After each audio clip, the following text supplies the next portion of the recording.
আওয়ামী লীগের যখন নিষিদ্ধকরণ চলছিল তখন স্লোগান হয়েছিল গোলাম আজমের বাংলায় বৈষম্যের ঠাঁই নাই, তারপরে নিজামীর বাংলায় বৈষম্যের ঠাঁই নাই। তোর ইয়াংরাই ফেসবুকে লিখছে, ওদের কি বাংলা ছিল? ওদের তো পূর্ব পাকিস্তান ছিল। এবার জনাব তাহের যখন বলছেন ঘোষণাপত্র ঠিক হয় নাই, এই ইয়াংরাই লিখছেন যে হ্যাঁ ঘোষণাপত্রে বাংলাদেশ লেখা হচ্ছে, এটা পূর্ব পাকিস্তান লিখলে ভালো হতো। ৫৪ বছর পর স্বাধীনতার পক্ষে বিপক্ষে বলে বিভক্তি সৃষ্টি কাম্য নয় বলেছেন সালাউদ্দিন আহমদ। এনসিপি আহ্বায়ক নাহিদ ইসলাম বলেছেন ৭১-এর পক্ষে না বিপক্ষে এর ভিত্তিতে রাজনীতি গ্রহণ করতে কেউ আগ্রহী নয়। অনেকটা একই সুর বিএনপি এবং এনসিপির। মুক্তিযুদ্ধের চেতনা ব্যক্তির মাধ্যমে দেশের মানুষের মধ্যে বিভক্তি সৃষ্টি করা হয়েছে উল্লেখ করে বিএনপির স্থায়ী কমিটির সদস্য সালাউদ্দিন আহমদ বলেছেন, বাংলাদেশের স্বাধীনতার পক্ষে বিপক্ষে এই বক্তব্য দিয়ে ঐক্যবদ্ধ জাতিকে বিভক্ত করা আমাদের কাম্য হতে পারে না। আমরা কেউই স্বাধীনতার ৫৪ বছর পর এটা কামনা করতে পারি না।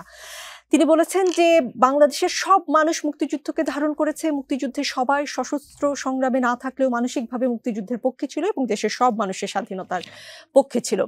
সালাউদ্দিন সাহেব আরো বললেন যে স্বাধীনতার বিপক্ষে ছিল বলে যাদের আমরা বিভক্ত করতে চাই তাদের মধ্যেও দেশের স্বাধীনতার পর সেই স্বাধীনতাকে অস্বীকার করার মতো কোনো প্রকাশ্য মানসিকতা আমরা দেখিনি। যারা হয়তো দেশের স্বাধীনতাকে গ্রহণ করতে পারেনি তাদের মধ্যে কিছু ভিন্ন চিন্তা থাকতে পারে, কিন্তু সেরকম দুঃসাহস দেশে কেউ দেখায়নি যে স্বাধীনতাকে অস্বীকার করার মতো কোনো বিভক্তিমূলক বক্তব্য দিয়েছে, আজ পর্যন্ত আমরা দেখিনি। অন্যদিকে এনসিপির আহ্বায়ক নাহিদ ইসলাম বলেছেন, আমরা ৭১-কে অতিক্রম করেছি এবং ২৪-এ পৌঁছেছি। ৭১-এর পক্ষে না বিপক্ষে এই বাইনারির উপর ভিত্তি করে তৈরি রাজনীতিকে গ্রহণ করতে কেউ আগ্রহী নয়। যারা এখনো এই পুরানো রাজনীতিকে ফিরিয়ে আনতে চায় তারা দেশকে একটি অচল রাজনৈতিক কাঠামোতে ফিরিয়ে নিতে চায়। ডাক্তার জাহেদ, ২০২৫-এর হিসেব নিকেশগুলো কি এইরকমই কিনা? ধন্যবাদ। আচ্ছা, আমি জনাব সালাউদ্দিন আহমেদ যে বক্তব্য দিয়েছেন বিভক্ত করা, আমি যদি এভাবে বলি গণতন্ত্র মানেই মানুষকে বিভক্ত করা, একদম প্লেইন অ্যান্ড সিম্পল স্টেটমেন্ট। ধরুন আমরা এটা সরিয়ে রাখি, সংস্কার ইস্যুতে এনসিপি কি বিভক্ত করছে না? বিএনপি কি বিভক্ত করছে না? বিভক্ত করছে। সাম পিপল মনে করে যে এগুলো হওয়া দরকার, বিএনপি একটা গ্রুপকে বলছে না তুমি আমার সাথে আসো, এগুলো দরকার নাই, এগুলো দরকার।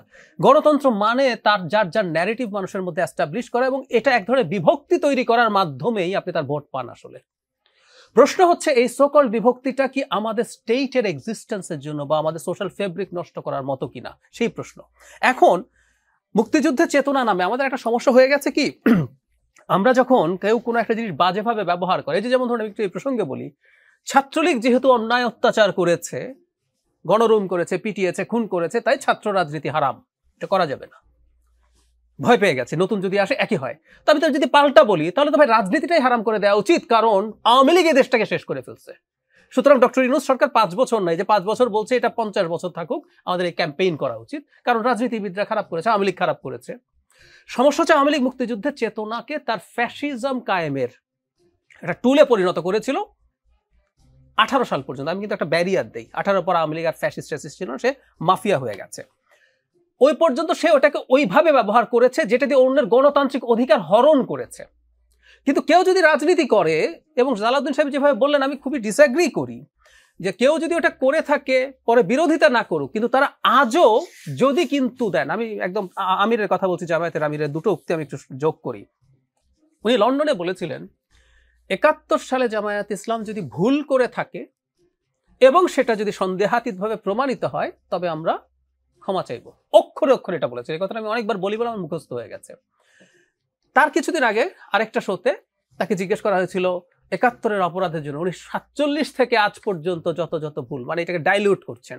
তো যে দলটা এইটুকু সৎসাহস, তার ফৌজদারি অপরাধের আলাপ করছি না, আমি তাত্ত্বিকভাবে ধরে নিলাম তার ফৌজদারি অপরাধ নাই, তর্কের খাতিরে যদিও আছে, আমি সরিয়ে রাখি, তারা যে পাকিস্তান মিলিটারি এখানে যে ভয়াবহ মানবাধিকার লঙ্ঘন করে যুদ্ধাপরাধ করে পাকিস্তানকে সোকল একত্রে রাখার চেষ্টা করেছে, তাকে তো রাজনৈতিকভাবে সমর্থন দিয়েছেন, দেননি?